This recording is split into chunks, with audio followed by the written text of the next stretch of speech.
nuevamente, quise estar seguro antes de hacer cualquier cosa, porque peor que durar par de semanas estudiando, además, tener que volver a coger esa vaina, sin contar ¿verdad? Los costos. Y ahí hay un problema también con ese examen, que nada más lo dan los viernes. Entonces, el booking es un tema. Es bien difícil buquear el examen, por lo menos por ahora. No sé si ellos van a responder a eso y van a aumentar la disponibilidad. Ni sé por qué nada más lo dan los viernes. Pero ese es el tema. Lo que sí me gustó del examen es algo bien interesante, y es que ellos no repiten exámenes, ellos los crean, o sea, cada día que vaya, cada grupo que va a examinarse, eh, toma el examen al mismo tiempo y el mismo examen. Eso es lo bueno, o lo interesante, que todo el mundo coge el mismo examen. Por ejemplo, esa muchacha, nosotros cogimos el examen juntos, pero también tú te das cuenta de lo mal informada que está la gente. O sea, esa muchacha, por ejemplo, ella está estudiando para el uno y dejó de estudiar para el uno para coger los IT. Entonces tú dices, ¿qué es lo que tú estás haciendo? Si eso te lo piden ella al final, porque tú descuidas el estudio del uno, o por qué te importa ese examen si todavía tú no has pasado el primero. ¿Y si ahorita van y lo cambian? Esa es otra cosa. Yo no le estoy recomendando a la gente que se vuelvan muy locos con esto, porque según lo que veo, eso de los pathways, no sé si lo van a dejar así, si lo van a modificar, qué es lo que van a hacer, pero ellos se están cuidando mucho. Por ejemplo, ahora yo voy a hacer mi proceso, ¿verdad? Voy a estar certificado por el ICFNG. Ellos están diciendo que para los que no machen este año, al igual que el año pasado, tú tienes que recertificarte el próximo año. O sea, la validez de la certificación a través de los pathways hay que renovarla todos los años. No hay que coger exámenes ni nada. Sí. Vamos por fuera, Moisés. No hay que coger más exámenes ni nada. Vamos, Moisés. Vamos, Moisés. Vamos.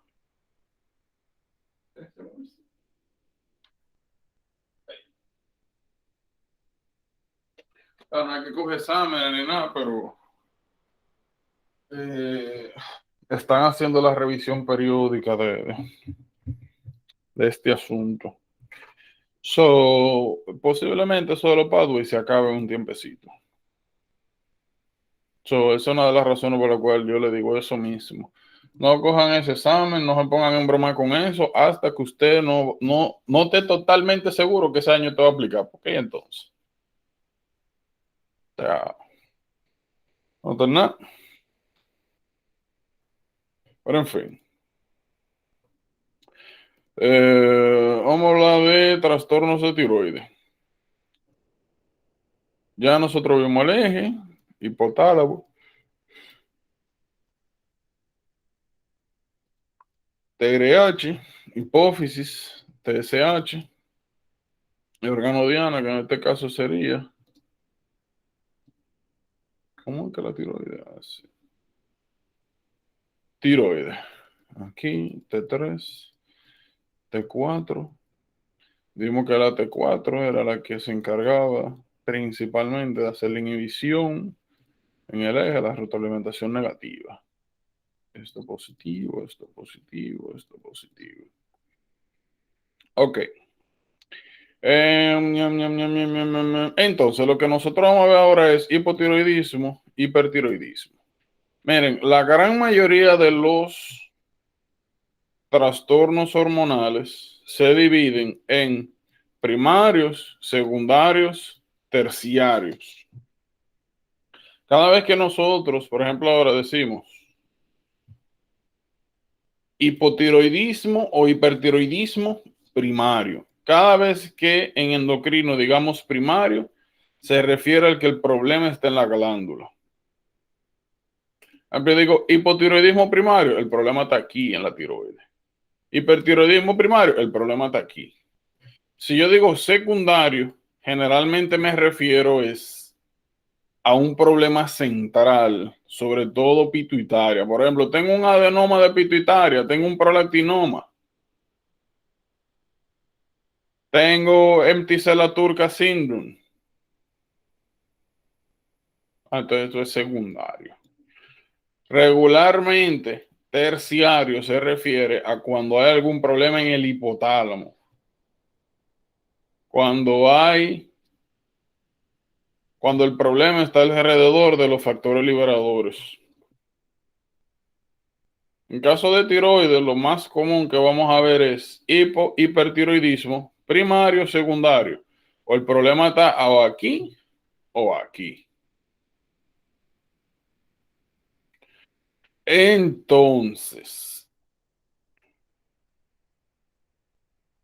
miren, hipertiroidismo. Como ustedes pueden apreciar acá, la sintomatología de cada uno es bastante florida.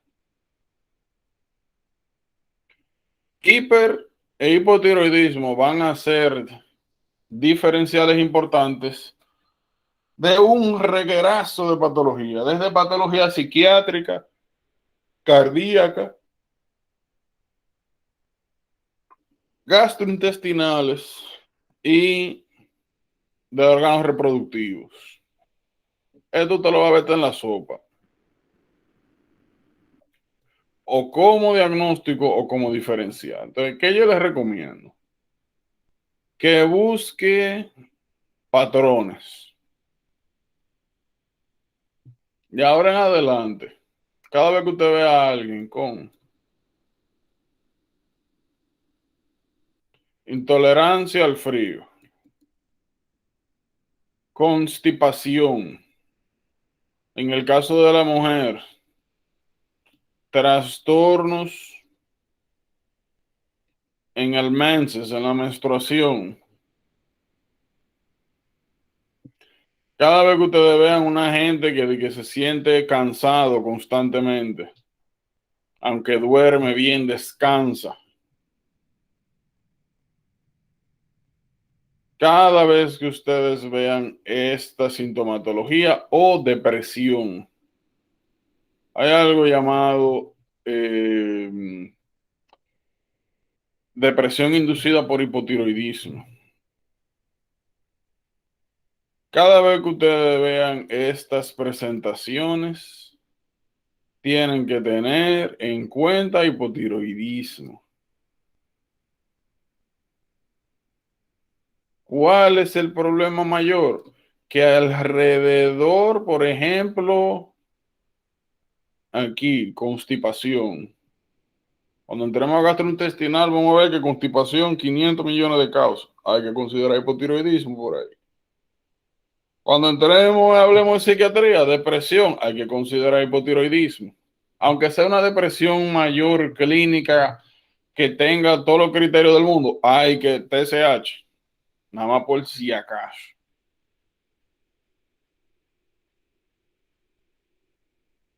Cada vez que usted vea que una mujer tiene trastorno, desarrolla un trastorno de menses, sobre todo amenorrea, considere hipertiroidismo. En pocas palabras,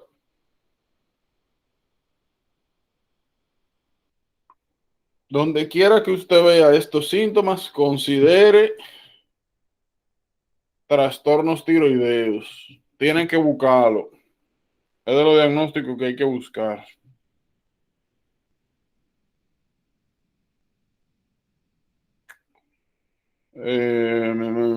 Hipertiroidismo.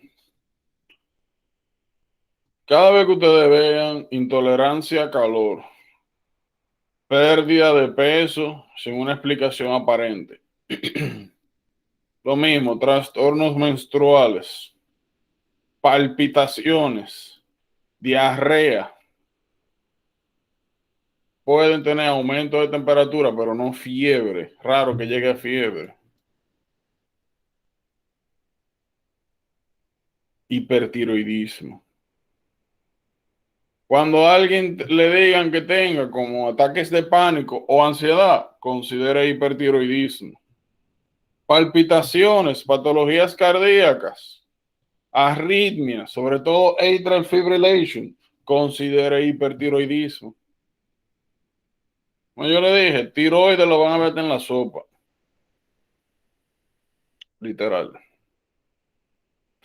Si bien es cierto, hay otras manifestaciones de todo, sobre todo cuando hablamos de hipertiroidismo, dependiendo de la causa basal.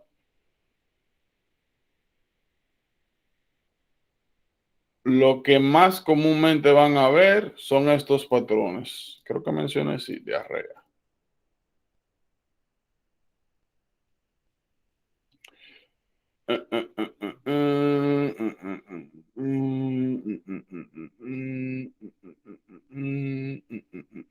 Ok, miren. El músculo esquelético pasa algo interesante.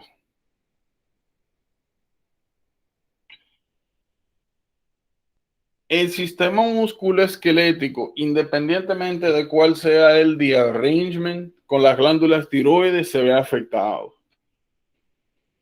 La diferencia es qué hallazgos vamos a encontrar.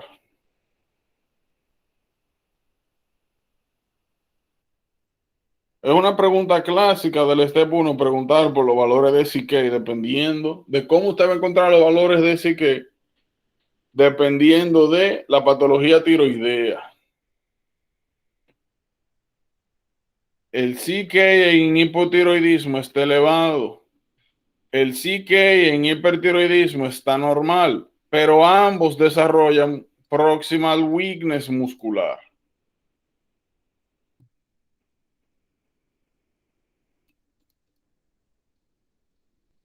Otra cosa que tienen que sumarle al diferencial y a la sintomatología de trastornos tiroideos es muscular weakness. Muscular weakness se divide en tres tipos. Está proximal, distal y mixto o global.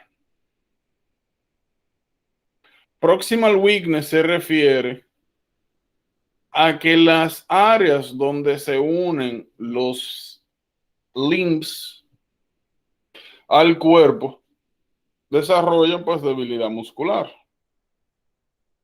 Cuando nosotros tenemos debilidad muscular proximal superior, significa que la persona principalmente va a tener problemas con hacer fuerza en movimientos que requieran que los brazos estén por arriba de la cabeza. Por ejemplo, algo clásico del proximal weakness de upper limbs, que refieran dificultad con poner cosas en los shelves, en estantes.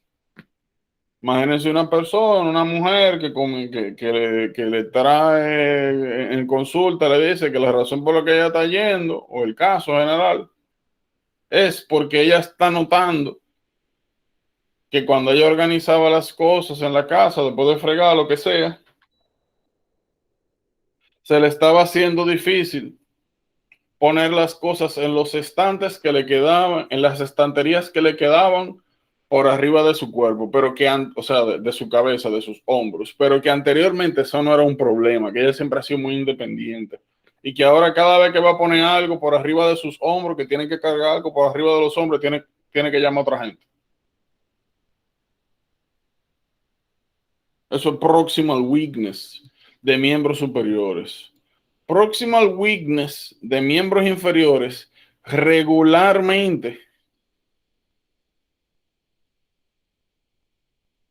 la presentación más común es afectación del pelvic girdle.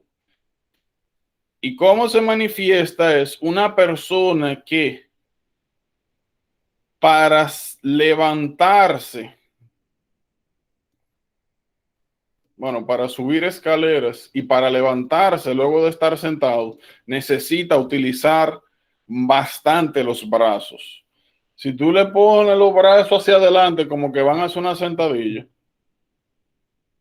y lo sientas y le dice que se paren, no pueden. Está sin apoyar los brazos. Weakness proximal de lower limbs. Ya distal, bueno, pues ya ustedes tienen que imaginarse. Debilidad muscular asociados a la parte, pues, valga la redundancia distal. En el caso de la mano, que se le caen la cosa, que tiene que nota una disminución del grip strength. En el caso de los pies, que no puede pararse en puntilla con los pies. Cada vez que ustedes vean weakness muscular proximal, lo primero que tienen que buscar es CK. Sospecha de patología tiroidea, CK elevada, piensa en hipotiroidismo. CK está normal, piensa en hipotiroidismo.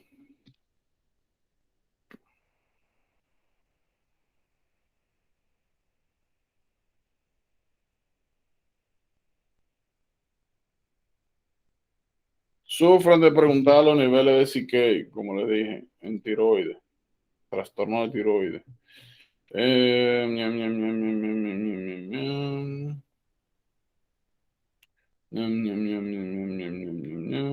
Algo importante.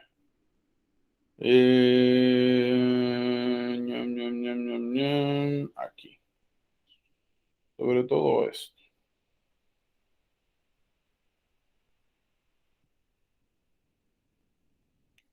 Como le dije, cada vez que usted ve alteraciones de menses en mujer, piense patología tiroidea. Fíjense en algo.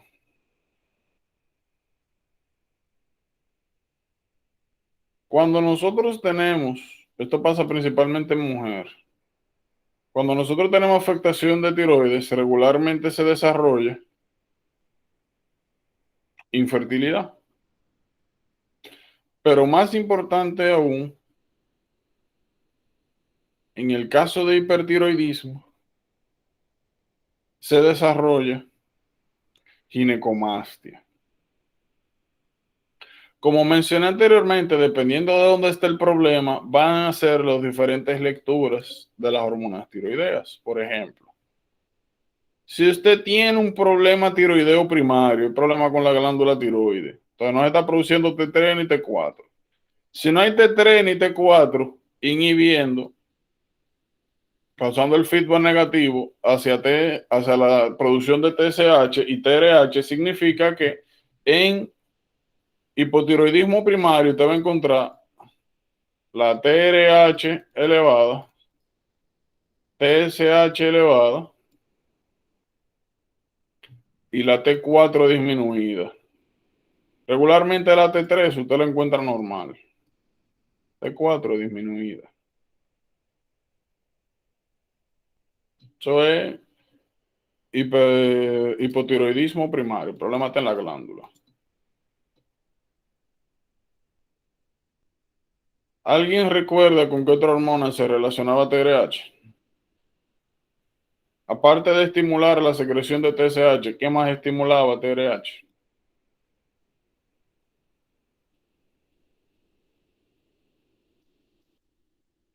Prolactina. Independientemente cuál sea la patología, cada vez que usted tiene TRH elevado, los niveles de prolactina también se elevan. TRH es un estímulo de secreción de prolactina. Por ende, cuando nosotros tenemos hipotiroidismo primario o secundario, la TRH se encuentra elevada.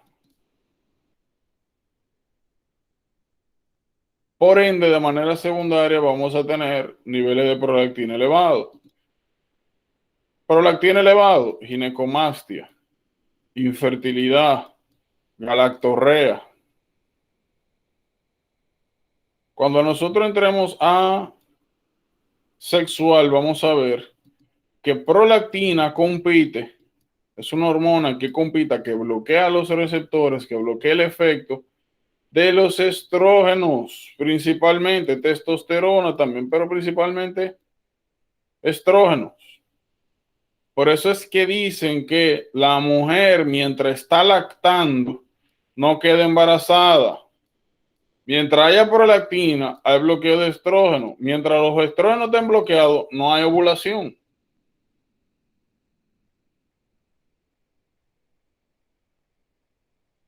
Y le estoy haciendo la relación de hipotiroidismo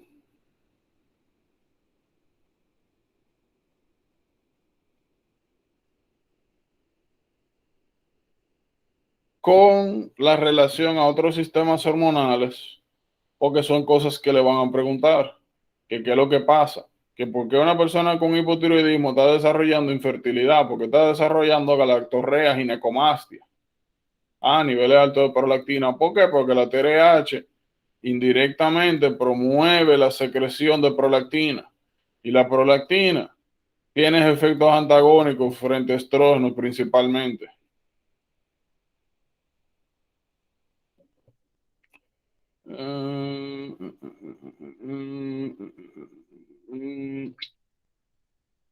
Aquí, como le mencioné ahorita, cada vez que usted ve a una gente bajita, con el mood bajo, considere hipotiroidismo. Siempre, aunque lo que sea, siempre considero, lo tengo lo bajo.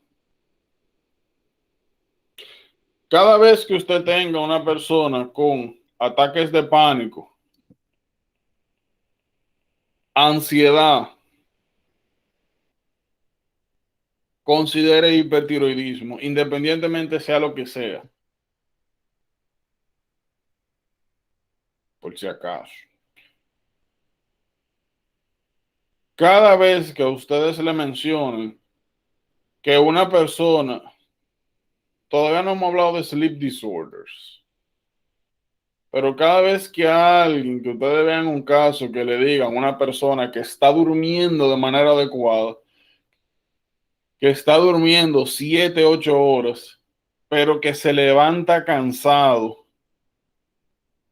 y no hay historia de que ronca, de que se traba mientras está durmiendo, todo bien. No hay que obstructive sleep apnea. Y que anda cansado, explotado, aunque duerme bien, piensa en hipotiroidismo.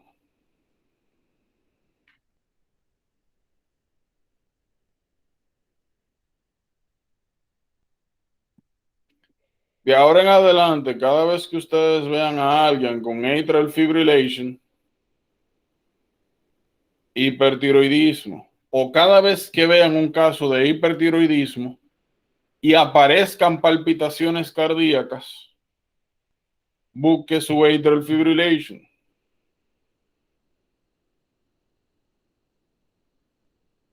¿Cómo nosotros identificábamos AFib?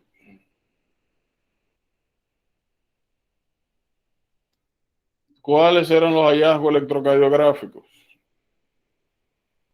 AFib. Gritos menores. ¿Cómo nosotros identificamos un EKG?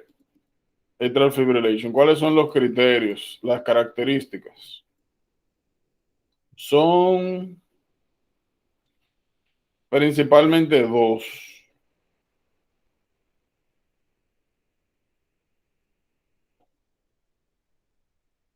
Tararán. ¿Cuáles eran esos hallazgos? El primer criterio es que absence of P waves. No se ven las ondas P. El segundo, que el ritmo dijimos que era regular, irregularmente irregular, que los espacios entre R's no describía ningún patrón, o sea, que era un EKG. Dios mío.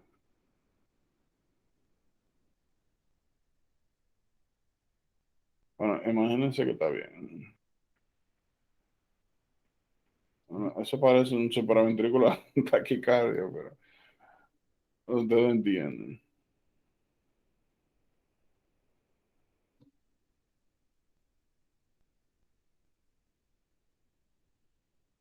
Usted ve muchas rayitas, o sea, usted ve muchas elevaciones que podrían parecer P, pero no hay manera. Claro, usted decía, mire este P, mire este P, mire este P. No, usted lo que ve es como muchos waves, pero no puede ver P como normalmente lo ve, que se ve claro que una elevación antes de Q.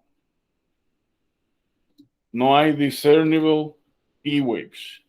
Segundo, cuando usted trata de sacar el ritmo cardíaco y se pone a ver la distancia que hay entre las R's, aquí hay una distancia diferente, aquí hay otra distancia, aquí hay otra distancia, por aquí aparece otra R, otra distancia. No hay una regularidad entre.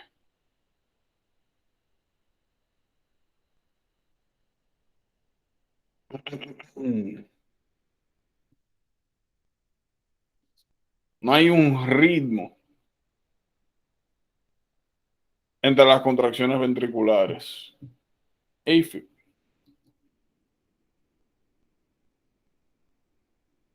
¿Ustedes recuerdan cuál era el manejo de atrial fibrillation? ¿Qué era lo que hacíamos cuando encontrábamos esto? ¿Cuáles eran los criterios de abordaje?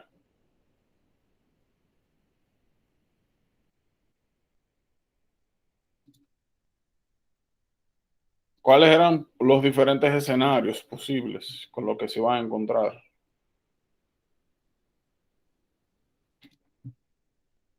Recuerden que dijimos que el tratamiento de atrial fibrillation depende de varias cosas. El onset, el escenario y la edad. Si es una persona joven que de manera aguda desarrolla atrial fibrillation, el tratamiento dijimos que era cardioversión. Dale un corrientazo y ya se acabó. Si es una persona que acaba de salir de un procedimiento quirúrgico y dentro de las primeras 24 horas intrahospitalariamente desarrolla atrial fibrillation, cardioversión, corrientazo. Ahora, si es una persona elderly con patología cardiovascular, coronary artery disease, dilated cardiomyopathy, hypertrophic cardiomyopathy, donde hay un problema estructural cardíaco, no se da cardioversión eléctrica, sino química. Recuerden que el tratamiento en estos casos de atrial fibrillation está dirigido a dos cosas. Primero es el rate control, control de las pulsaciones por minuto. Si eso no funciona, rhythm control, control de ritmo. Recuerden que, ¿cuál es la complicación de atrial fibrillation? ¿Por qué atrial fibrillation hay que darle tratamiento? ¿Qué pasa si usted no da tratamiento en atrial fibrillation?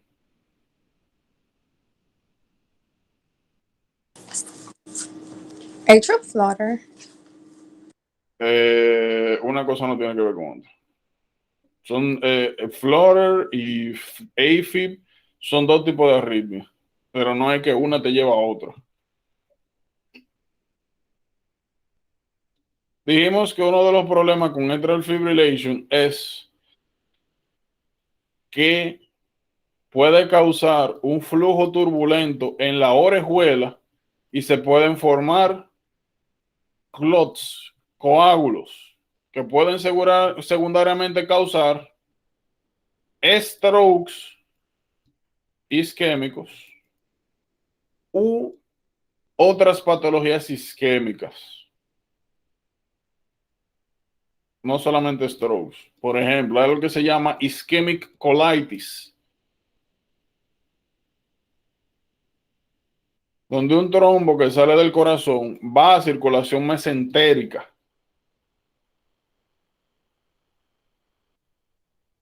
Entonces, como hay riesgo de formación de clot, dentro del tratamiento de atrial fibrillation también están anticoagulants.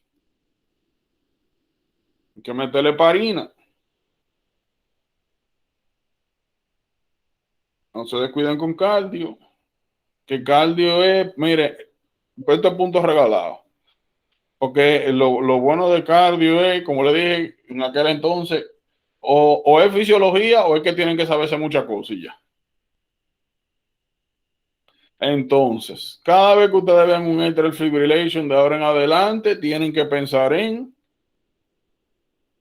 hipertiroidismo, nada más por si acaso. Es la arritmia más común que van a ver en hipertiroidismo. Y en general, cada vez que ustedes vean que alguien le diga, o mejor dicho, que le salga un caso y le mencionen palpitaciones, EKG, si hay algún tipo de arritmia, no tienen que decírselo, atrial fibrillation.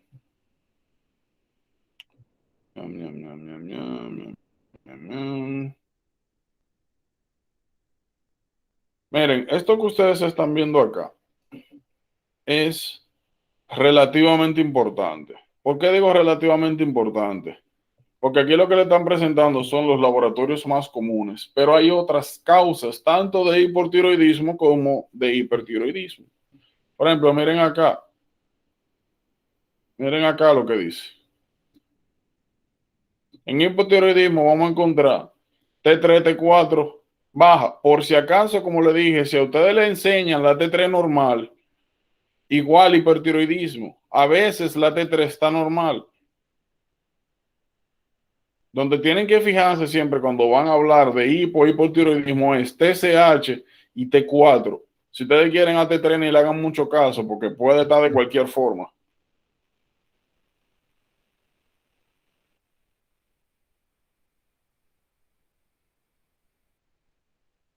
Por si acaso. La vida media de la T3 es súper rápida. Regularmente, como le dije, aún en hipotiroidismo puede aparecer normal. Fíjense lo que dice acá. Si el problema es primario, o sea, si el problema está en la glándula, la TSH va a estar elevada. Si el problema es secundario, el problema está en la pituitaria, va a tener TSH disminuida y T3 y T4 disminuida. Como le dije, diferentes tipos de patrones de hormonas le dice a usted dónde está el problema. En pocas palabras, hipotiroidismo primario, o sea, donde hay problema con la tiroid directamente, usted va a encontrar TSH elevada, T3, como le dije, disminuida, pero puede encontrar la normal, T4 disminuida. Ahora, si es hipotiroidismo secundario, o sea, que el problema está en la azotea, hipófisis, usted va a tener TSH baja, T3 baja, T4 baja. Todo bajo, busque el problema central. Las estructuras centrales están funcionando bien. Y todo lo que tiene es deficiencia del producto tiroideo.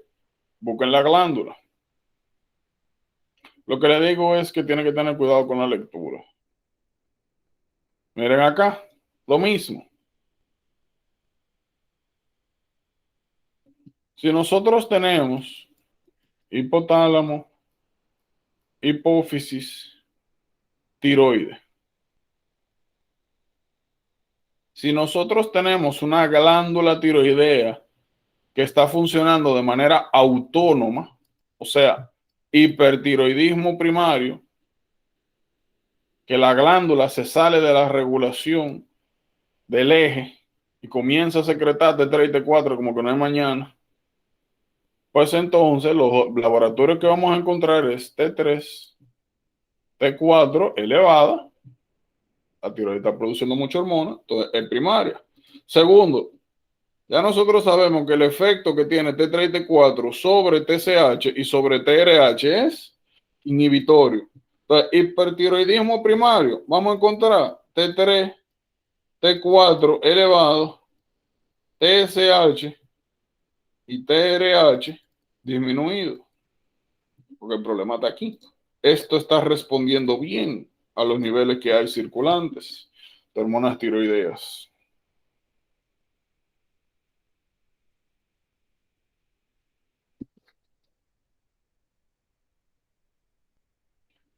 Como decía ahí arriba, esto es si es un problema primario, si en la glándula tiroides. Ahora, usted puede tener hipertiroidismo central. Por ejemplo, si usted tiene un adenoma de pituitaria, ¿cuál es la causa más común de adenoma de pituitaria?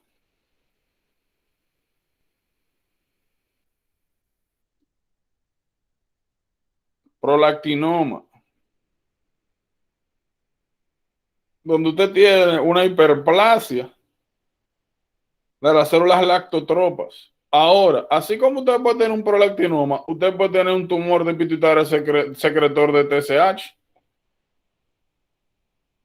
Y si usted tiene un tumor secretando TSH, entonces usted va a tener un hipertiroidismo secundario. O sea, va a tener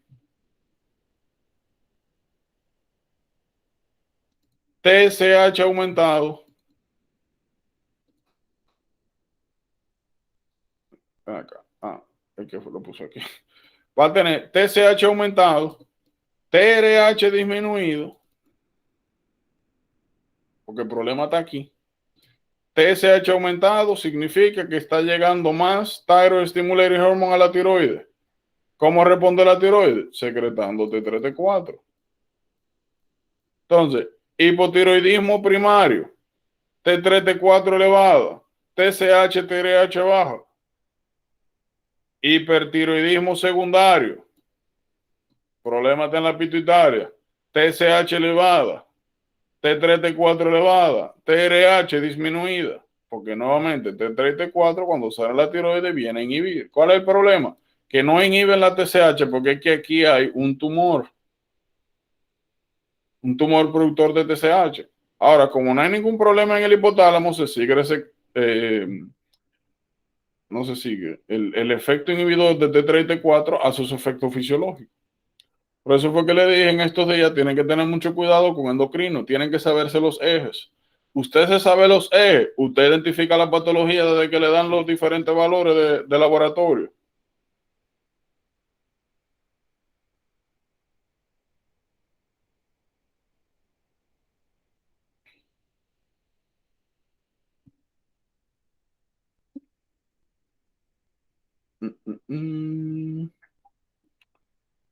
Um, este detallito de aquí es importante. ¿Cómo van a encontrar los niveles de colesterol dependiendo, así como pasaba con miopatía tiroidea? Lo mismo con, con los niveles de colesterol. Ahí está la causa. Más receptores más receptores hepáticos de LDL, aumenta el clearance de colesterol. Hipotiroidismo, disminuye la cantidad de receptores. Es más difícil eliminar entonces el LDL de la sangre. Miren, hay unas cositas acá que tienen que considerar. Cuando nosotros hablamos de hipotiroidismo,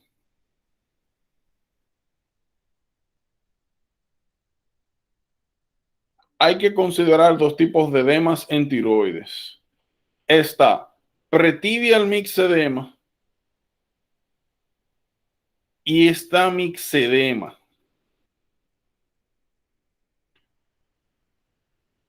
Cuando nosotros estamos hablando en cardio, vimos que cuando hay fallo cardíaco derecho, uno de los síntomas que se presentaba era edema en miembros inferiores. Cuando hablamos de edema de inferiores acá, hicimos la aclaración de que era un edema con fovea, o lo que le llaman pitting edema.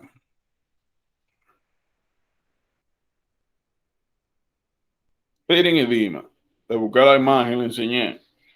Un edema que cuando usted presiona se queda el dedo marcado. Hay dos tipos de edema. Está el pitting edema, y está el non-pitting edema. Cada vez que usted ve edema con fovea, piense en aumento de la presión hidrostática o disminución de la presión oncótica vascular. En pocas palabras, que hay retención de líquido tisular.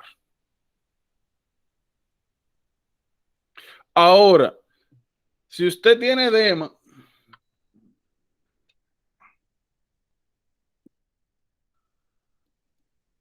y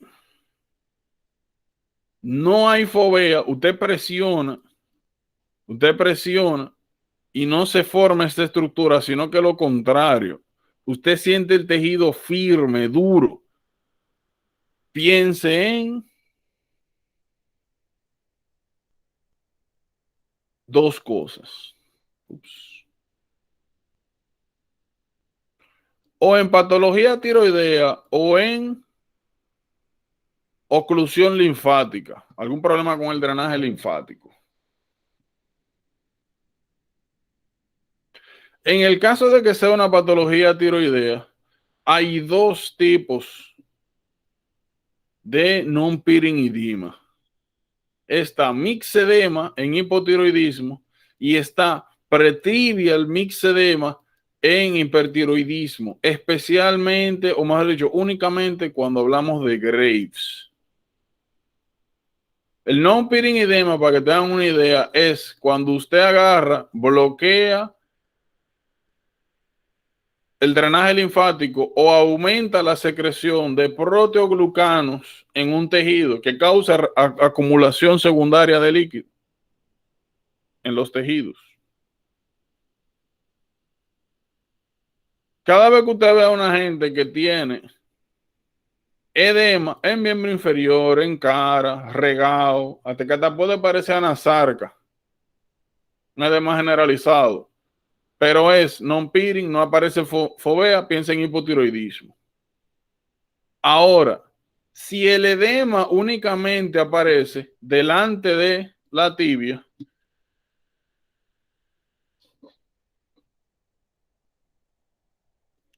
miren acá, en lo que le llaman en los shins, piensa en Graves.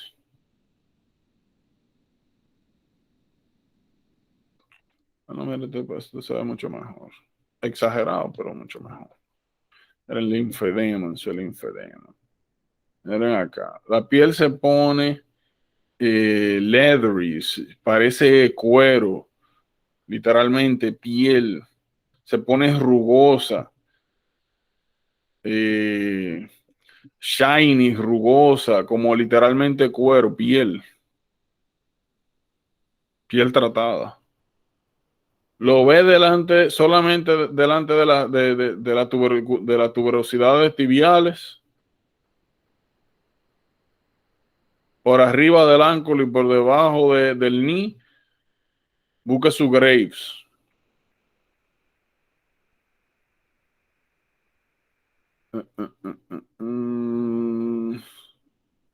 Ya, yo creo que eso realmente es. Las otras cosas las vamos viendo a medida que avancemos.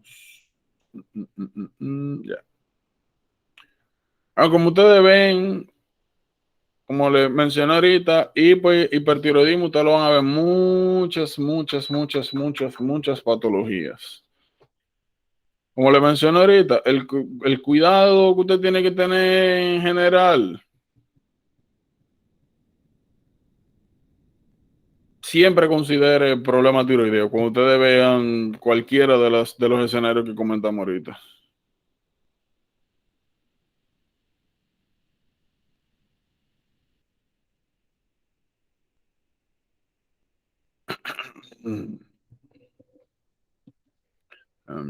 Tienen que tener cuidado con la miopatía. Tienen que tener cuidado con los niveles de colesterol. Tienen que tener cuidado con el infertility, con la disminución del líbido, con la ginecomastia, aunque no esté aquí, con la galactorrea. Aunque no esté aquí, sabe que TRH estimula prolactina. Por eso fue que cuando vimos tiroides,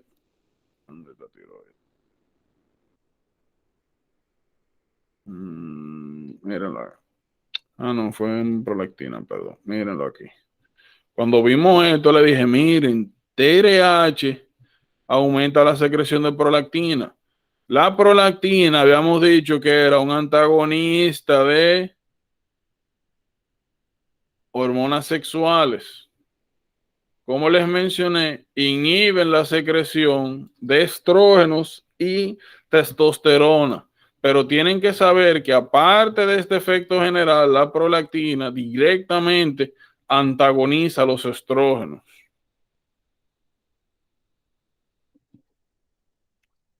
Eso es bien importante. Ñam, ñam, ñam, ñam, ñam. Entonces vamos a hablar de las diferentes causas. Fíjense que nada más hablamos primario y secundario y hablamos del concepto de terciario. Vamos a hablar de las causas. Denme un segundito a buscar agua.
Mira que no. Yo hablando plepla aquí que fue.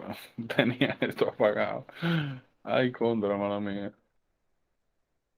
Y gracias, pero tú no me lo dices ahí.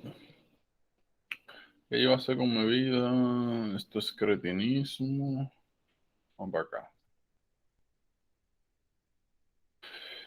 Ay, ay, ay. Vamos a comenzar con este problema. Miren, por lo general,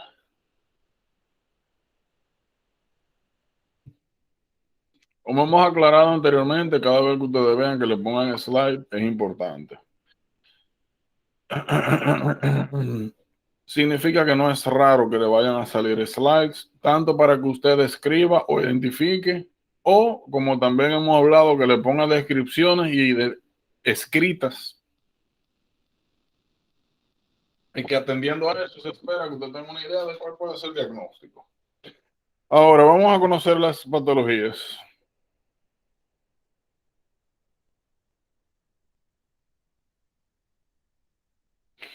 Vamos a conocer las patologías. Hashimoto, oigan,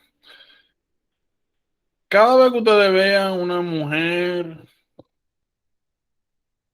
en sus 30 por ahí, que comienza a desarrollar signos y síntomas de hipotiroidismo, lo primero que usted va a pensar es Hashimoto, sencillamente porque es la causa más común.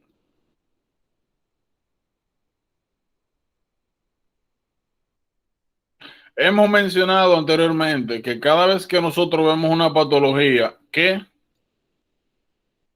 está relacionado con un cáncer, eso es importante. Su flashcard de una vez.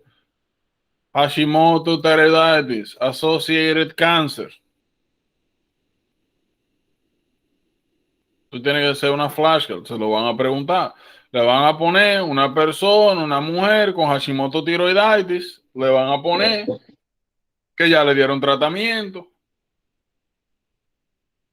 Y después lo que le van a preguntar es que qué clase de follow-up o para qué o por qué hay que seguirle dando follow-up cercano a la glándula tiroides.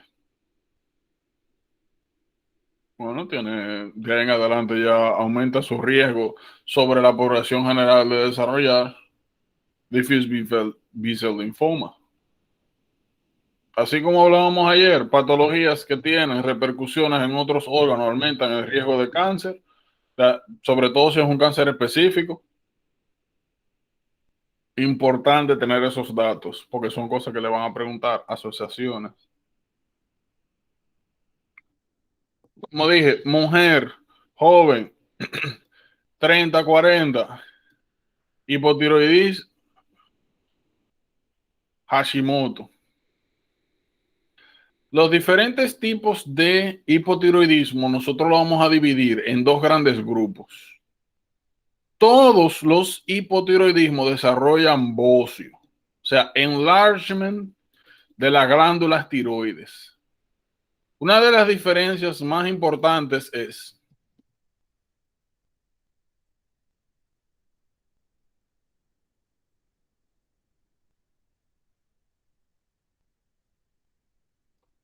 aunque la glándula esté enlarged, bocio, si es tender o no tender. O sea, si duele o no duele la palpación. En Hashimoto vamos a encontrar un bocio no tender, usted todo para todo lo que usted quiera.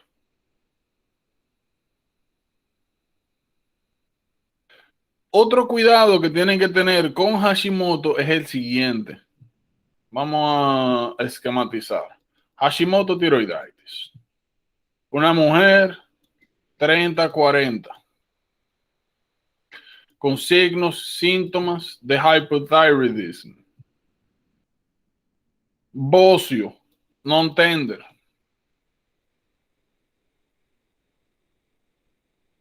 Automáticamente el bombillo, Hashimoto tiroiditis. ¿Qué cuidado tienen que tener con Hashimoto? El siguiente. Hashimoto, como vamos a hablar en un momentito, es una patología inflamatoria, aunque sea non tender. En las primeras fases hay destrucción del tejido tiroideo. Y si usted está destruyendo tejido tiroideo, ¿cuáles son las unidades estructurales que conforman la glándula tiroides?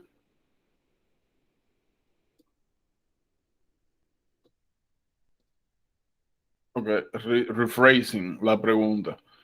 Microscópicamente, ¿qué nosotros vemos en tiroides? ¿Cuáles son los elementos que vamos a ver? Son 3 elementos.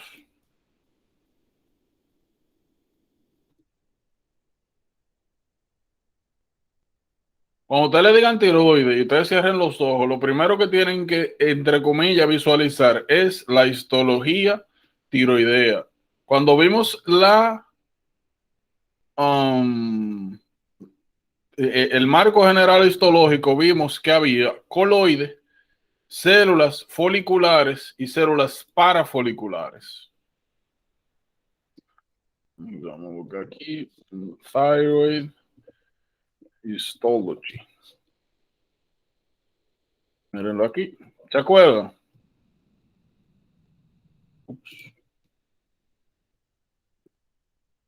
¿Se acuerdan que dijimos? Coloide, células foliculares alrededor del coloide, células parafoliculares, cúmulo de células entre folículos. ¿Por qué es importante esto? Si estamos diciendo que en las primeras fases de Hashimoto hay destrucción de tejido, ¿qué pasa si yo rompo este coloide? Todo lo que está aquí adentro sale. Pregunto yo, ¿cuál es el contenido del coloide? ¿Qué es lo que hay en el coloide? Yo voy a comenzar. T3, T4. ¿Qué más hay en el coloide?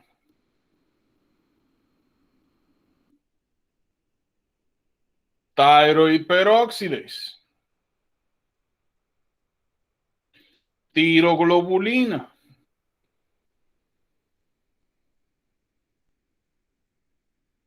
Cuando yo rompo un coloide, la T3 y T4 que está almacenada aquí, la thyroid peroxidase, la tiroglobulina, salen para sangre. Entonces, ¿qué cuidado tienen que tener? En la primera fase de Hashimoto, usted puede tener un hipertiroidismo transitorio.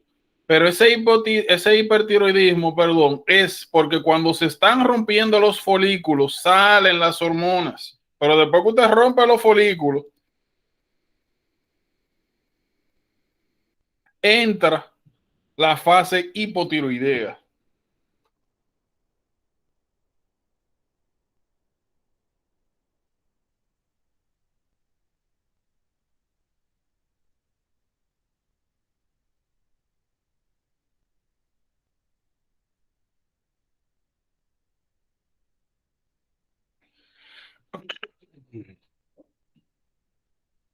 Tienen que tener cuidado. De ahora en adelante, cada vez que vean una mujer 30-40 con hipertiroidismo que evoluciona a hipotiroidismo, Hashimoto. Le dicen directamente, mujer 30-40, hipotiroidismo, Hashimoto. Le mencionan, mujer 30-40, hipertiroidismo, non-tender gland. Piense que podría estar en la fase hipertiroidea de Hashimoto. Tienen que tener mucho cuidado con Hashimoto. Cada vez que usted vea mujer 30-40, hiper o hipo, cuestione si puede ser Hashimoto.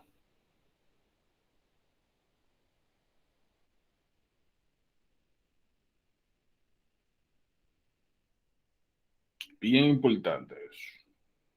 Y como es la causa más común, y es una patología que puede tener los dos espectros, o ya usted sabe que eso viene de cabeza. Histología de ahora en adelante es importante. Que usted sepa, como lo hicimos, antes de buscar la imagen, describimos qué era lo que íbamos a ver. Usted tiene que saber qué es lo que usted está viendo en los slides. Tiene que saber cuáles son las estructuras, tanto visualmente como escritas.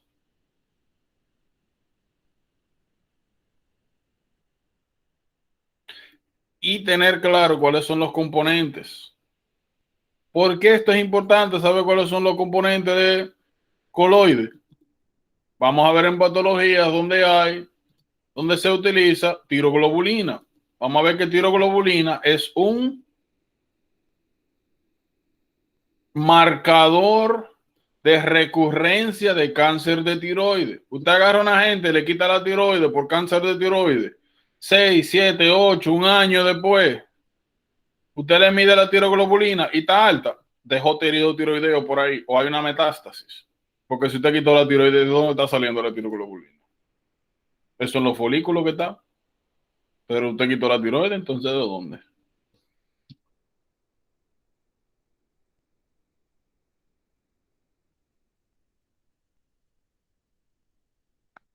Mm.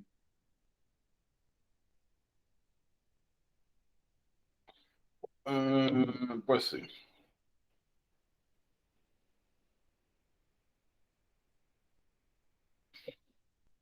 Mm, mm, mm, mm, mm, mm. Ah, por supuesto, ¿verdad? Nosotros mencionamos cuando estábamos en inmuno, o sea, una de las razones por la cual estamos hablando del componente del coloide, aquí particularmente, es el siguiente.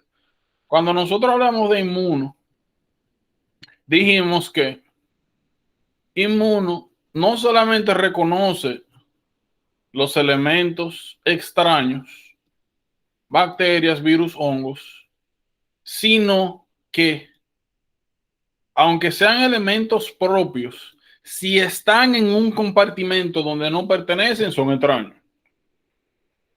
¿En qué patología fue que vimos este ejemplo, esta aplicación? ¿En qué patología nosotros vimos que sustancias, cosas que son de nosotros, son atacadas por el sistema inmune sin desarrollar una patología autoinmunitaria?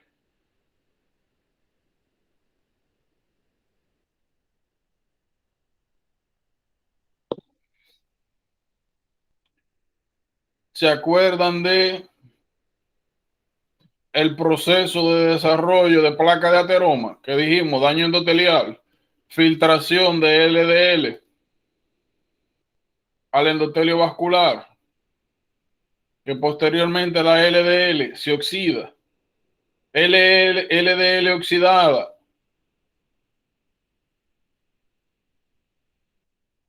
en el endotelio vascular, causa inflamación local, vienen macrófagos, neutrófilos, a eliminar esa LDL que causa inflamación local. Y aunque la LDL es un componente nuestro propio, por el sencillo hecho de que no está donde debería, que es en el lecho vascular, causa inflamación. Lo mismo estamos viendo acá. Cuando usted rompe estos folículos y las... Dame un momentito.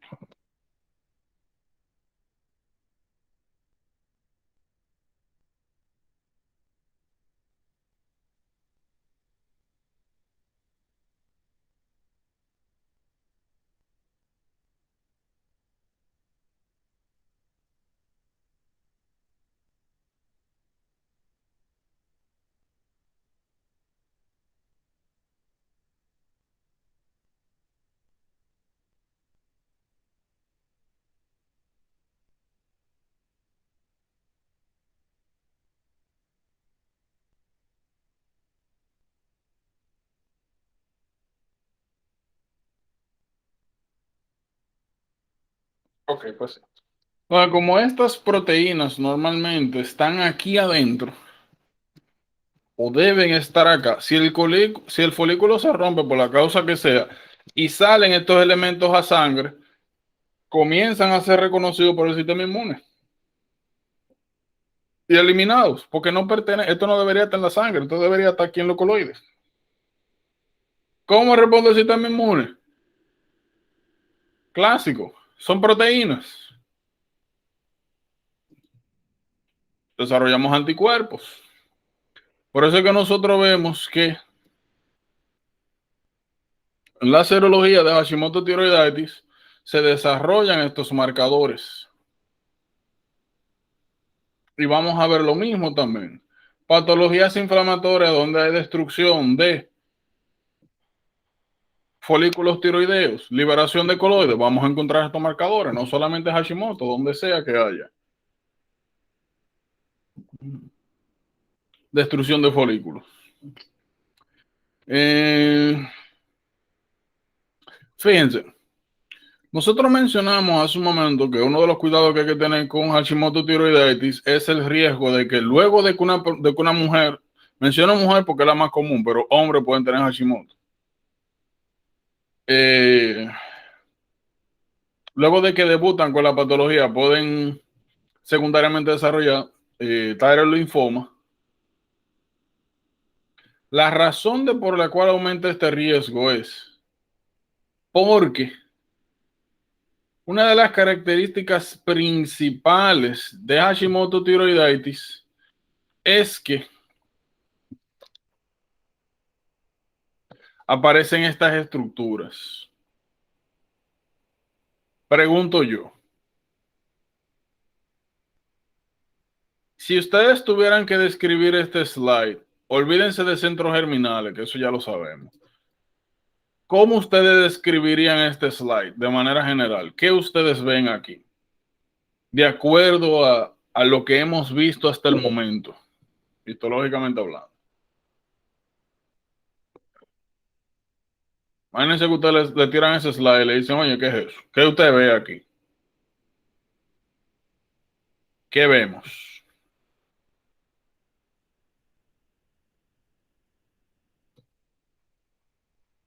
Lo primero es folículo tiroideo, folículo, todo esto es folículo. En verde, pregunto yo, ¿a qué se parece esto que yo estoy rayando en verde? ¿Dónde nosotros vimos esto?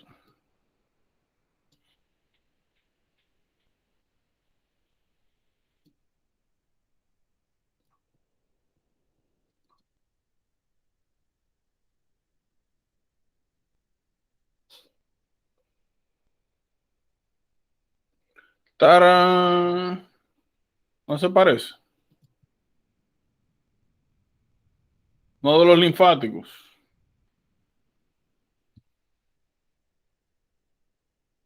Aquí, literalmente, si ustedes me preguntaran a mí, yo les dijera, aquí lo que nosotros estamos viendo es un mixture de tejido linfático, parecido a nódulo linfático, y coloides tiroideos. Eso es lo que estamos viendo. Miren, esto de aquí, igualito a esto. Vamos a encontrar algo. Miren acá. Miren el tejido, cómo se ve. Miren acá cómo se ven los nódulos linfáticos. Miren el tipo de tejido que estamos viendo aquí. Igualito. Si nosotros nos acercamos bien, miren. Eso que ustedes están viendo ahí, eso que ustedes están viendo ahí, eso que están viendo ahí, eso que están viendo aquí, eso que están viendo aquí, aquí, aquí, aquí.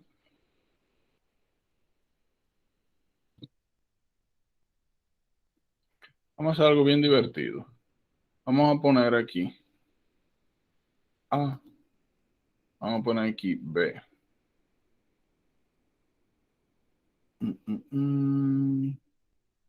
Ok. A, nosotros sabemos que son centros germinales.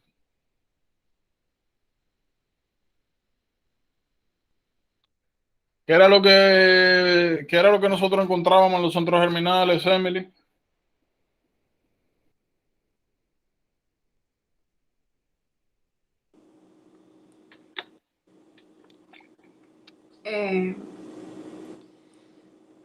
La célula B.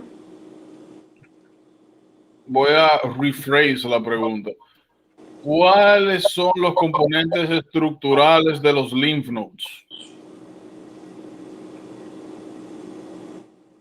¿Cuáles son las partes de un nódulo linfático?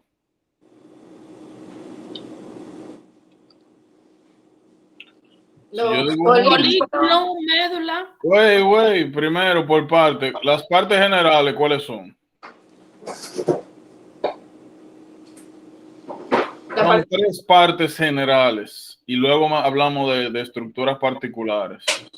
Mencionaron médula. Ok, médula. ¿Qué otras partes me faltan? Para corteza. Para el corteza y folículo. Zona folicular. no, No. corteza. Ah, ¿verdad? Corteza para corteza, médula. Ahora, ¿qué encontrábamos en la corteza?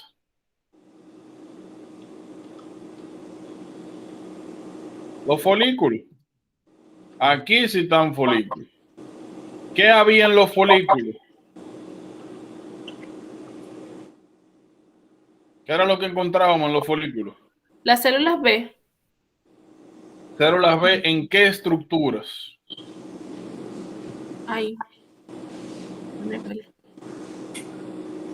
En los folículos primarios y folículos secundarios. ¿Cuál era la diferencia entre folículo primario y secundario?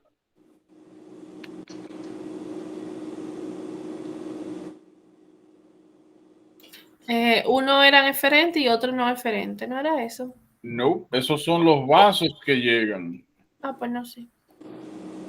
Recuerden que la diferencia entre folículo primario y secundario es que en los folículos secundarios aparecen los centros germinales y que los centros germinales eran zonas donde linfocitos B estaban siendo estimulados para producir inmunoglobulinas. Eran áreas donde había linfocitos que estaban respondiendo a antígenos. Entonces, si nosotros estamos diciendo que se ven centros germinales, que se ven folículos en la glándula tiroidea, en Hashimoto tiroiditis, y sabemos que en los centros germinales encontramos linfocitos B, pues entonces nosotros no nos podemos sorprender de que el cáncer secundario que se puede desarrollar Hashimoto tiroiditis sea diffuse large B-cell lymphoma, B-cell. B-cells, centros germinales. ¿Qué hay en los centros germinales? B-cells. No podemos sorprendernos. o sea, cuando dice el nombre del cáncer, habla del linfoma, es porque hay tejido, o sea, es similar a ese. No entiendo tu pregunta. No es que es similar, es que esas son las células de origen del cáncer. Ah, ok. O sea, que ese tipo de células está en la tiroides. Exacto, o sea, tú tienes célula tiroide, como tú estás viendo aquí, tiroide infiltrada por tejido linfoide. Ahora, esto es lo que se ve en Hashimoto. Ahora, como tú tienes tejido linfoideo anómalo dentro de la tiroide, aumenta el riesgo de que este tejido se convierta en canceroso. Lo que pasa es que cuando nosotros entremos a linfoma, vamos a ver que se dividen en Hodgkin, no Hodgkin. Y cada uno tiene diferentes clasificaciones.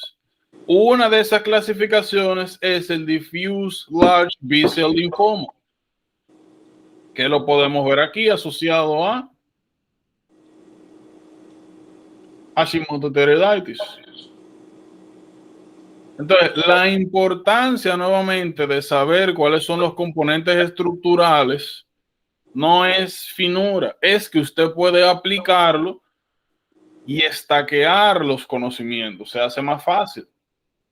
Por eso le dije, tienen que ser muy cuidadosos con los slides. No es solamente que usted lo vea de lejos y diga, ah, mire esto. No, eso no funciona aquí así, porque estos no son los slides que le van a poner en el examen. A usted le van a poner patología, le van a poner slides y ustedes tienen que identificar estructuras, usted.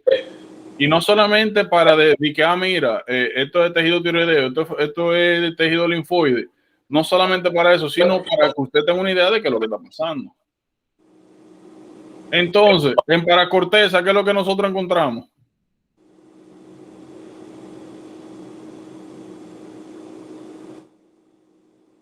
¿Qué tipo de células? Células T. Medula. ¿Qué células encontramos en la medula? M, macrófago.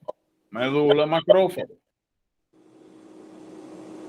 Y esta misma caracterización estructural va a ser importante cuando nosotros hablemos de los diferentes tipos de linfoma. Porque vamos a ver linfoma de célula T, ya usted sabe que son la paracorteza. Vamos a ver linfoma de células B, ya usted sabe que eso es en la corteza. Vamos a ver linfoma, lo que le llaman mantle cell linfoma, linfoma del célula de la región del manto. Y así. ¿Qué era lo otro que iba a hacer? ¿Cómo tú te acuerdas de todo eso? ¿Tú estás haciendo flashcards o qué? ¿Tú sabes cómo yo me acuerdo? Bueno, la clase ayuda, pero realmente esto ya yo me lo sabía para el examen.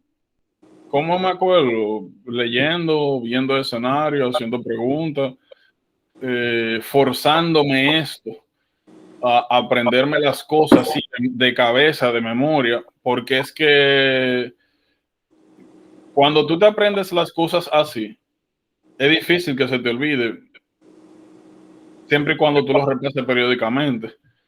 Y si me preguntan, es sumamente necesario desarrollar estas habilidades, tener la información así en la cabeza, literal, porque es que ustedes solamente tienen 1 minuto 30 para cada pregunta. Pero dentro de todo, yo creo que es una combinación de flashcards y tiempo más que nada. Yo no creo que haya un truco, yo creo que el tiempo es importante. O sea, la cantidad de tiempo que tú le dedicas tanto al estudio y el tiempo de exposición. Pero nuevamente, obviamente las tutorías ayudan. Sobre todo, o sea, para seguirme acordando. Pero algo que yo, la razón por la cual yo me paro con los slides y le enseño y le digo, miren, ¿qué es esto? ¿Qué es esto? ¿Qué es esto? Es porque la intención no es solamente que ustedes entiendan este slide, sino que sean las cosas que hagan cuando estudien, cuando vean preguntas. Que no vean el marco general, sino que se detengan y analicen. Y por eso también le digo, cada vez que ustedes vean estructuras de órganos, cada vez que vean componentes, partes, que sepan dónde está cada cosa, porque lo más probable es que eso se relacione con otros temas y que mientras mejor usted tenga las bases, pues más fácil se le va a hacer aprender otras cosas. Pero en resumen, yo creo que es más tiempo, dedicación que otra cosa. Tiempo y dedicación. Ahora yo les hago muchas preguntas, sobre todo así de cosas pasadas, para que ustedes se den cuenta de que cuando nosotros dimos esto, ustedes se lo sabían, ya se les está olvidando un poco. Y es para que estresen la importancia de estar revisando el material de manera constante y la importancia de las flashcards, porque es lo que le va a dar la exposición constante al material. Porque lo normal es eso, que se te olvide. Ahora, va a llegar algún momento en el cual usted ha repetido, ha visto tanto, ha visto tantas cosas relacionadas a algo que siempre y cuando lo revise de manera periódica, se va a acordar. No queda de otra. Creo que iba a decir, miren.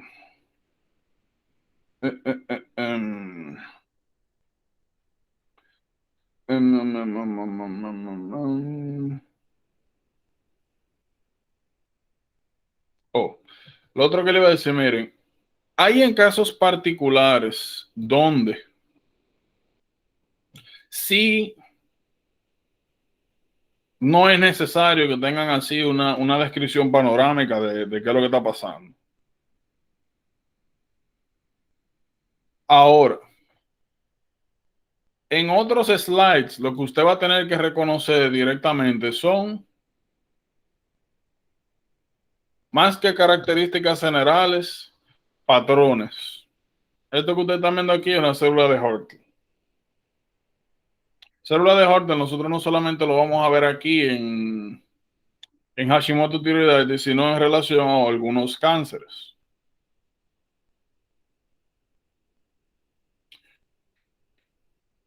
¿Cómo usted identifica una célula de Hartle? Lo primero es que si usted compara estas células con todas las otras que están aquí, es más grande.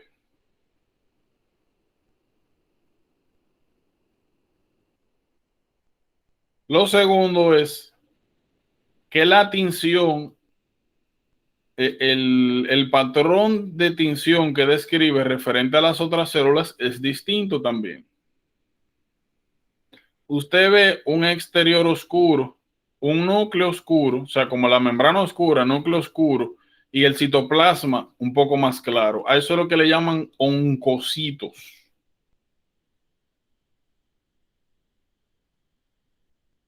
Cada vez que usted vea tejido linfoide, cada vez que vea célula de Hartle, Hashimoto tiroiditis. Oigan bien, hay algo que se llama postpartum tiroiditis, que es considerado una variante de Hashimoto. Cada vez que ustedes tengan una mujer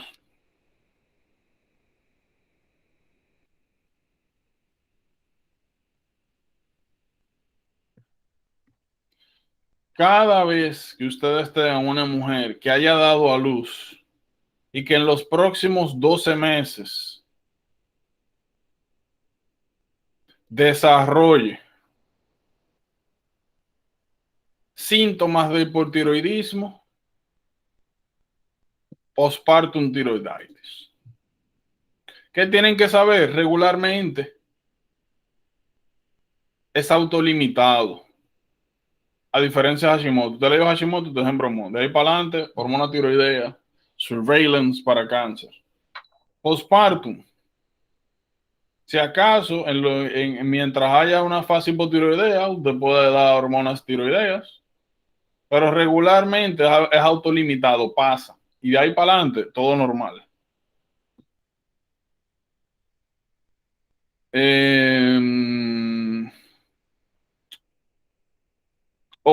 El cuidado, como le dije, la ventana de 12 meses.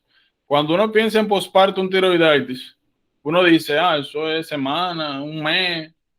Pero si esto pasa 9 meses, 10 meses después del parto, como quiera tienen que considerarlo postpartum tiroiditis. El time frame tienen que tener cuidado con eso.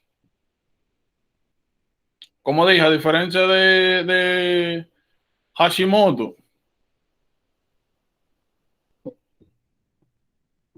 no hay problemas mayores. Pasa solito. Vamos a hablar de subacute granulomatosis tiroiditis o Kervain. Pain. Cuando nosotros hablamos aquí de Hashimoto, ¿dónde está? Hablamos de bocio non tender.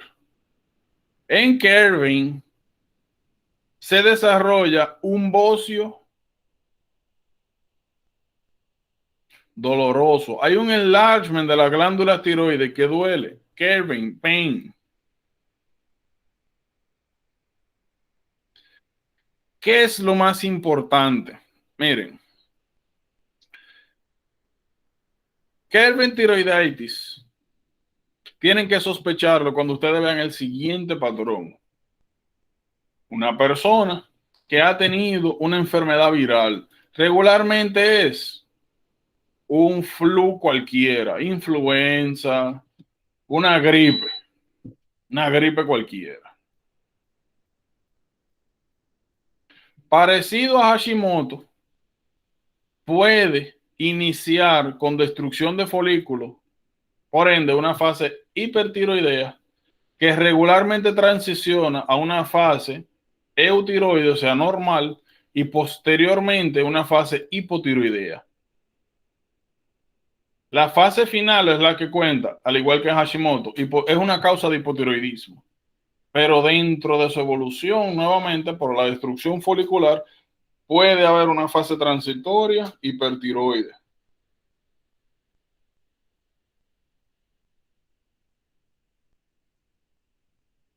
¿Qué sucede? Viral illness, hipertiroidismo que evoluciona a hipotiroidismo, bocio, tender, usted topa la tiroides, duele, la va a ver grande e inflamada. Cuando la toque, va a doler. Hashimoto no duele. Kerben duele. Por último, cuando usted hace un histology slide, te toma una biopsia de tiroides, lo que usted va a ver es granulomas.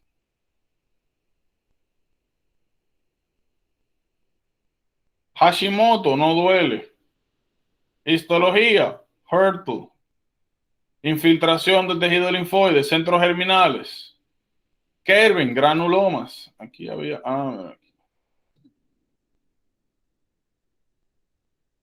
Granulomas. Granuloma, granuloma, granuloma, granuloma. Centro caseoso, centro necrótico, granuloma caseificante. Como siempre, analizar qué es lo que estamos viendo aquí. Folículo tiroides, células parafoliculares, estructura esférica, centro necrótico, granuloma.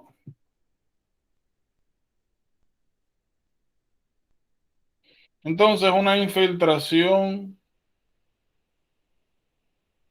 de células inmunes, o sea, de células del sistema inmunitario formando granulomas en las glándulas tiroides, secundaria a una enfermedad viral. ¿Qué tienen que saber? Regularmente es una patología autolimitada. NSAIDs, para el dolor.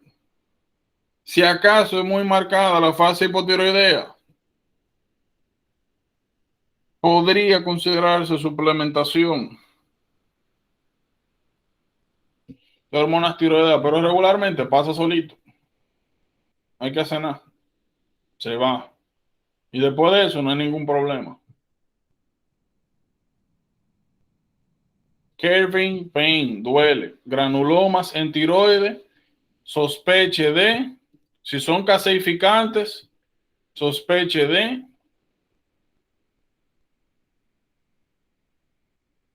Kervin tiroiditis.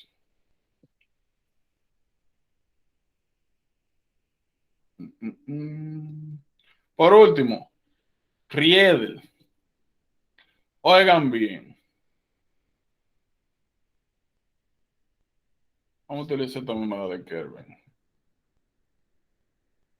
Hipotiroidismo. Bocio. Vamos a ponerlo así. En hipotiroidismo, todos dijimos que desarrollan bocio. Lo que le llaman goiter. Desarrollan goiter. Hashimoto, non-tender. Kervin, tender. Riedel, pétreo. Pétreo significa que cuando usted topa la glándula tiroides en Riedel tiroiditis, literalmente es como una piedra. Dura la glándula tiroides. Hay infiltración de tejido fibroso en Riedel tiroiditis.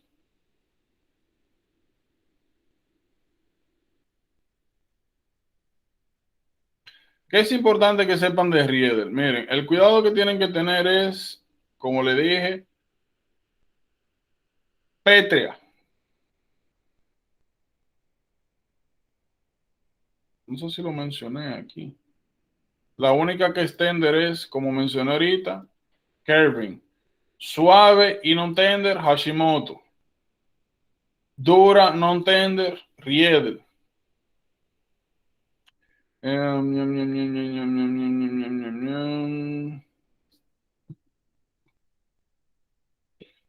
a buscarlo. Me gusta más Riedel. Si aparece. Me gusta más esta imagen. ¿Qué es lo que ustedes están viendo aquí? Esta me encanta. Este slide es lo que usted debería. Mira, lo que nosotros estamos viendo aquí es connective tissue.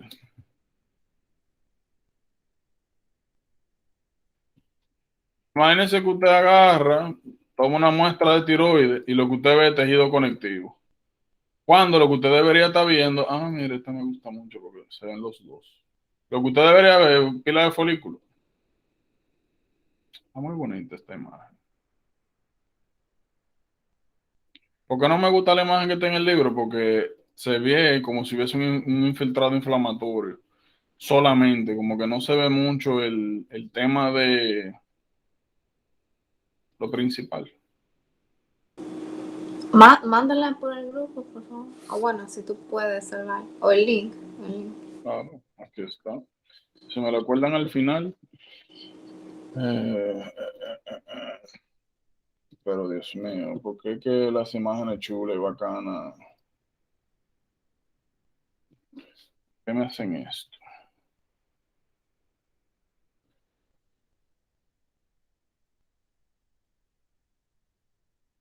Esa imagen no me gusta porque parece un infiltrado inflamatorio más que cualquier otra cosa. Miren acá.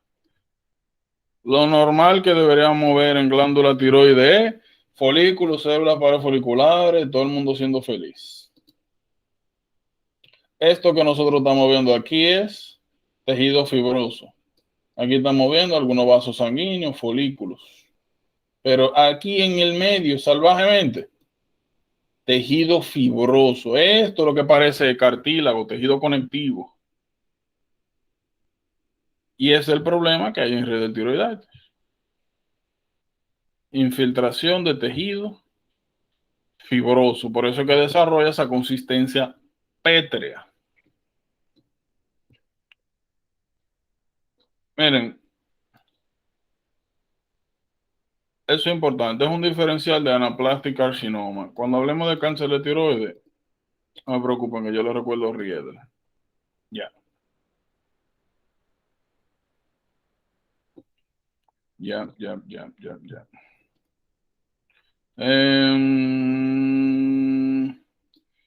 Miren, en estos días yo le mencioné briefly cuál es el problema de tener hipotiroidismo neonatal. Se desarrolla cretinismo. Cuando hablamos de hormonas tiroideas, yo les dije, miren, es bien importante el tema de las hormonas tiroideas porque en los primeros meses de vida, las hormonas tiroideas son esenciales para el desarrollo del CNS, del tejido nervioso.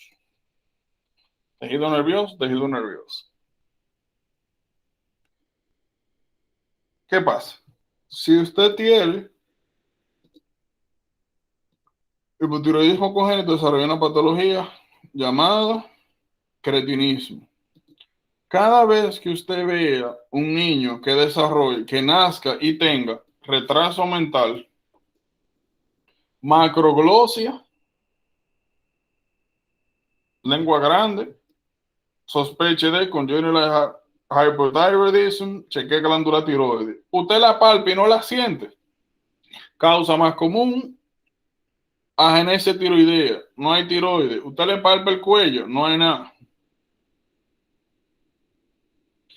¿Qué cuidado tiene que tener? Usted puede tener agenesia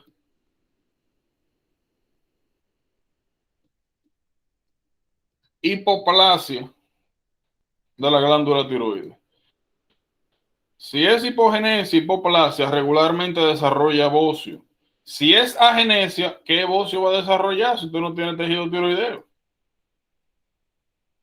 Oye, niño, congenital hypothyroidism, no tiene bocio, agenesia, causa más común.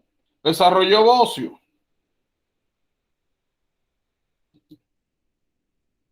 Desarrolló bocio. Piensa en hipoplasia, piensa en otras causas, pero agenesia no es. Pregunta salvaje. ¿Ustedes entienden por qué cuando hay hipotiroidismo se desarrolla bocio? ¿Qué cosa de la que nosotros hemos visto nos permite a nosotros explicar el bocio? Eso. ¿Será porque como hay disminución de la hormona, aumenta el tejido? ¿Y por qué aumenta el tejido?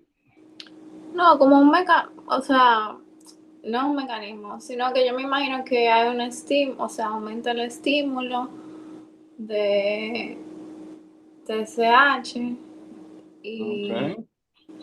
cuando, o sea, más estímulo, ¿tú entiendes? Ok. TSH, ¿verdad? TRH, glándula tiroides. Si yo tengo algún problema con la glándula tiroides, no secreto T3, T4, significa que no ejerzo la inhibición sobre TRH, TSH. Entonces, aunque la glándula no pueda producir hormonas, tiene receptores de TSH. Y si constantemente, de manera crónica, yo tengo la TSH elevada, están unidos a sus receptores, indicándole a la glándula, trabaja, produce más. La respuesta a estimulación continua de los tejidos es hiperplasia. El bocio es un aumento del tejido glandular secundario a la exposición crónica de TSH. Entonces, como le decía, cada vez que ustedes tengan un recién nacido que tenga macroglosia, que tenga hernia umbilical, cheque la glándula tiroides. También le van a hablar de, ¿cómo es que le llaman? De panzoncito con el potbelly. Pero lo principal es esto: macroglosia, hernia umbilical, de una vez cheque glándula tiroidea.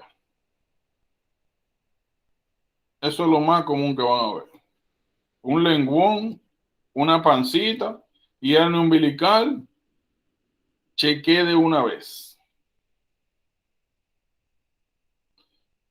Cheque de una vez.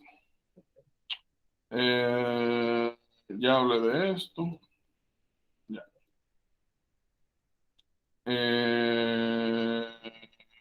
Wolff-Charcot, lo mencionamos. El Jode Besdow también. Oh, miren, esto es bien, bien, bien, bien, bien importante. Miren, Euthyroid Sick Syndrome. Euthyroid, tiroide bien, Sick Syndrome. Euthyroid Sick Syndrome. Hay fases. Hay fases. Pero en general, cada vez que ustedes tengan a un paciente crítico, o sea, un paciente en UCI,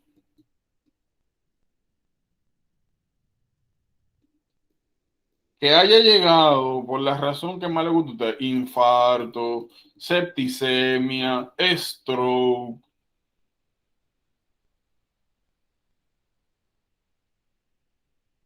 y en su estadía en UCI está, o sea, lo que está en UCI, aún estando estable, la presión está bien, usted le está dando antibióticos, lo que sea, pero está respondiendo bien, está evolucionando bien, y de un momento a otro aparece mixedema.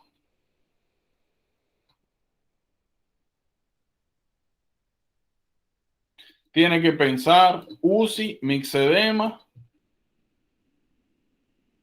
Euthyroid Sick Syndrome. No se sabe por qué pasa. ¿Qué es lo que le interesa a usted? Pacientes en UCI que desarrollan disminución de las hormonas alrededor del eje tiroideo, Euthyroid Sick Syndrome. La tiroide está bien, pero el eje está down regulado. TSH para abajo, T3, T4 para abajo. Todo para abajo, sin una razón aparente. Y el hipotálamo está bien, la pituitaria está bien, la glándula tiroides está bien, pero no se están sintetizando ninguna de las hormonas del eje. Euthyroid Sick Syndrome. ¿Qué cuidado tiene que tener con euthyroid? Que usualmente en la fase inicial la TSH puede estar elevada y posteriormente baja. Regularmente, a medida que mejora el manejo y la condición del paciente, entonces se resuelve autolimitado. ¿Cuál es el problema más grande? Que mientras está en estado eutiroideo, es posible que sea necesario administrar T3-T4.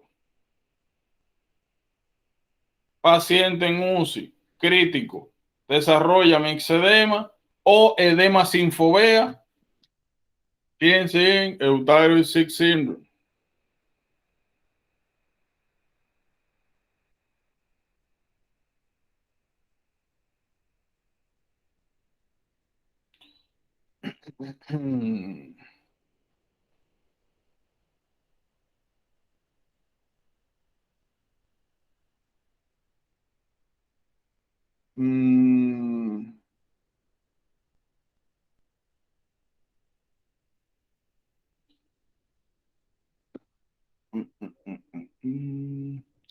En UCI, los pacientes de UCI, aparte de desarrollar Euthyroid Sick Syndrome, pueden desarrollar otra patología que se llama, otra condición que se llama acalculous colecistitis, colecistitis sin cálculos. Esas dos cositas hay que estar arriba de ella en UCI.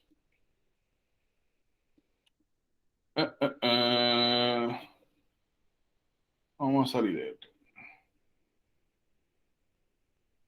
Graves. Oigan bien. Hipertiroidismo. Ya vimos sintomatología general. Hipertiroidismo. De manera general vamos a dividirlo en dos grupos. Los que tienen exoftalmo y los que no tienen exoftalmo. Exoftalmo, considéralo un hallazgo de Graves. Los ojos se le están saliendo, palpitaciones, intolerancia a calor, diarrea, atrial fibrillation, thinning del hair, onycholysis. Graves. Retraction del eyelid. Como dije, exoftalmo, los ojos para afuera. Graves. No tiene exoftalmo, considere cualquiera de las otras causas. Graves no tiene mucha ciencia. Hipotálamo, hipófisis, tiroides. TRH, TSH. Y aquí ya nosotros sabemos que en las células foliculares tenemos los receptores de TSH. Y cuando se unen los receptores de TSH, a producir hormona tiroidea.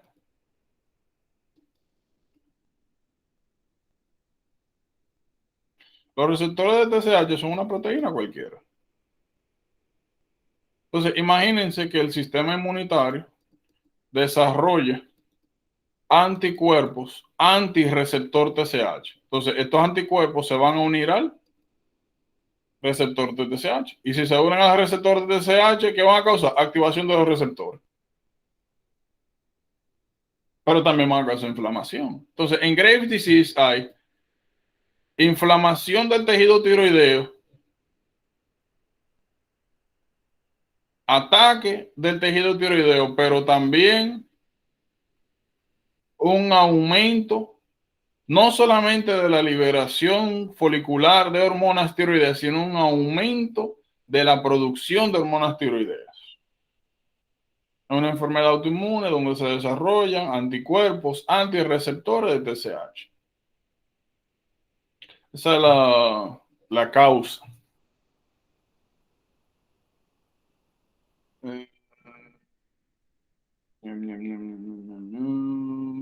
Esto. Miren. Algo que preguntan mucho en Graves es la causa del exoftalmos y el tratamiento. tienen que saber que la causa básica por la cual se desarrolla exoftalmos es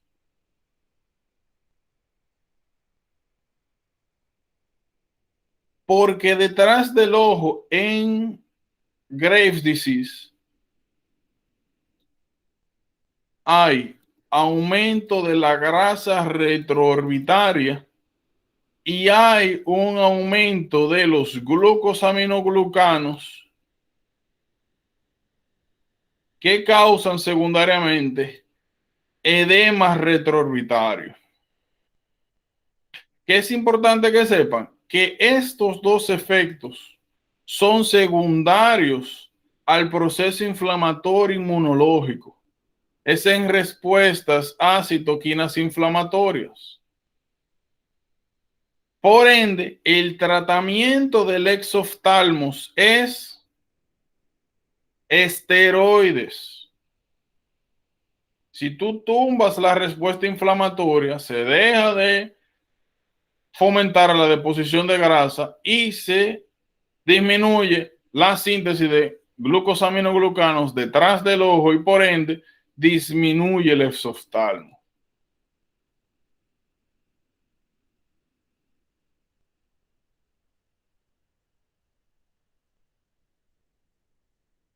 El tratamiento de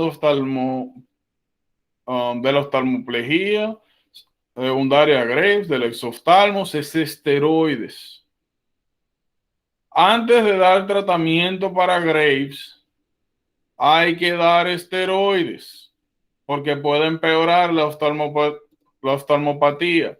Lo preguntan mucho eso. Tienen que saber la causa de base y en base a esto entender por qué esteroide, con esteroide, que baja esto.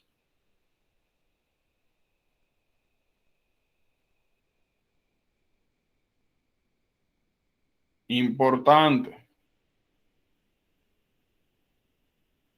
Como hemos hablado anteriormente, cada vez que a ustedes le dan una descripción escrita, vaya a buscar sus slides. Apréndase esto a sí mismo.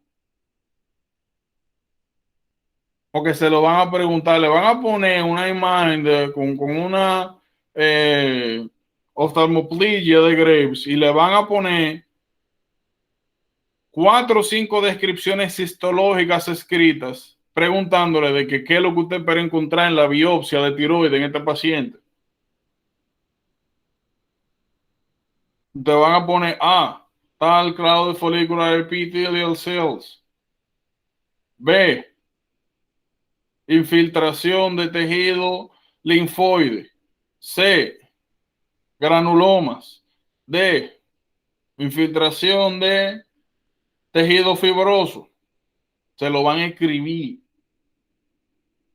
y te va a tener que seleccionar. Así que flashcard con las descripciones histológicas.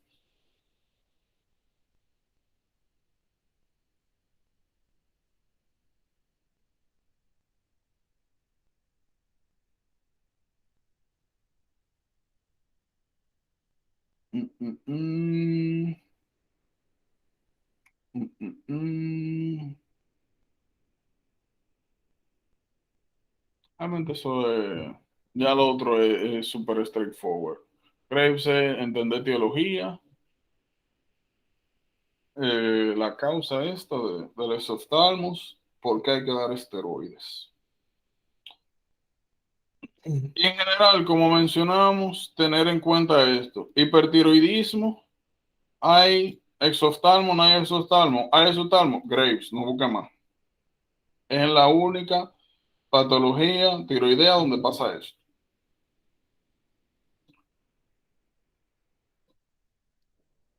El link lo dejé. Preguntas, dudas.